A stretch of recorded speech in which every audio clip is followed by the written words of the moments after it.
E-bike sales are soaring amid high petrol prices, with more Aussies turning to the devices to save on fuel costs. Lime bike usage in Sydney has increased 10% week on week since March, while one retailer in Melbourne says sales have quadrupled just in the last few weeks.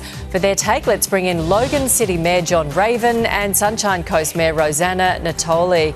Morning to both of you. John, we've done so many stories on e-bike injuries, especially teens. Are we ready for even more e-bikes on our streets? Well, more and more people are using them because fuel is so expensive at the moment. But I'm going to put my tinfoil hat on for a second, Nat. I think we've figured out why Trumpy has started the war. He's got shares in e-bike businesses because this is clearly as good a reason as any other. But we've actually seen some very tragic losses of life in Logan with e-bikes, and it was not the riders of the e-bikes' fault. It's just because they're on roads near cars and motorbikes that are going 60 k's an hour, which is so dangerous. So if we're going to see more of this, we really need to see the state governments across the country do things to keep drivers and the riders of these e-bikes safe. Yeah, and as we've seen the flip side, some are the e-bikes' fault. They're running into pedestrians as well. We're seeing all sorts of accidents. Rosanna, the fuel situation not letting up anytime soon. It could go on for months.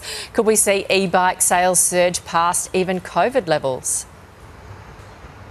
Yeah, I think what we've seen is the fuel hike. Obviously, that is hitting households everywhere, and you're looking for cheaper ways and cleaner ways to get around. So this makes absolute sense. We've just sort of had a glimpse of the future, and it's arrived early because of the whole situation. So I think when you see that happen, what we have to do as legislators, we really need the government to come on board and make sure that we can keep people safe. Not just the riders, the pedestrians, drivers on the streets, everyone. The legislation hasn't kept up with our speed to sort of get on these bikes and scooters, and that's where we're lacking at the moment. Yeah, look, they're expensive, but they're cheaper than cars at the moment, aren't they, for people to get around, especially if you don't have too far. It doesn't take too many fill-ups. Yeah, exactly. Moving on, the Union for All Council Workers in New South Wales has made a formal push to have emergency work from home orders or 4-day work weeks to combat high petrol prices. We've got two mayors sitting here. Thought it might be good to get your view. John, work from home, you're going to do it in Logan? So we're already starting to look at it. And so work from home, it works really well depending on the role you've got. Obviously, you're not filling too many potholes from home.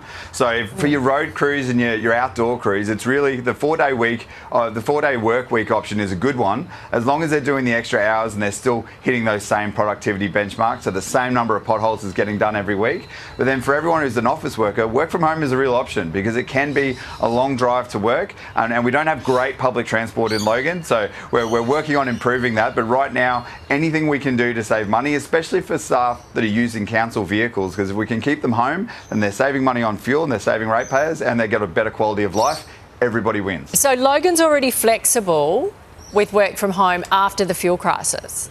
Yeah, so we've already, because we've got something called a crisis management team. So as soon as you start seeing issues like this come up, we lean forward and start identifying which staff could work from home and would want to.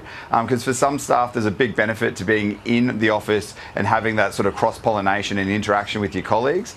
But for other staff, like DA staff and people like that, who really can work entirely online, they're the sorts of people who can work from home, and often they are more productive. We saw it during COVID, and I'm sure we'll see it again if the fuel crisis gets worse. Interesting. Rosanna, 128 councils, the union's pushing for them to do this in New South Wales. What about on the Sunshine Coast?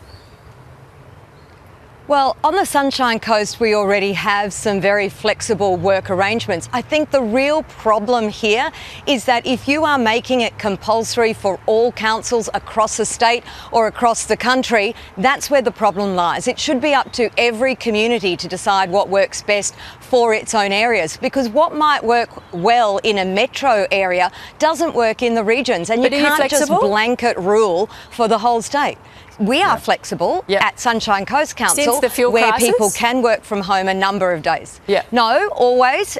In recent times, we've been able to work from home a number of days a week, but that's not going to work everywhere, and this is about mandating it for everywhere. And I think you need to allow each individual council to work out what works best for its people, because taking that choice away, that flexibility, and mandating it for everyone, that's where the problem lies. Yeah, that's a good point. Okay, that's an interesting take from two different councils. Tell us what's happening in your area. Thank you. We'll see you next week. Here's Shervo.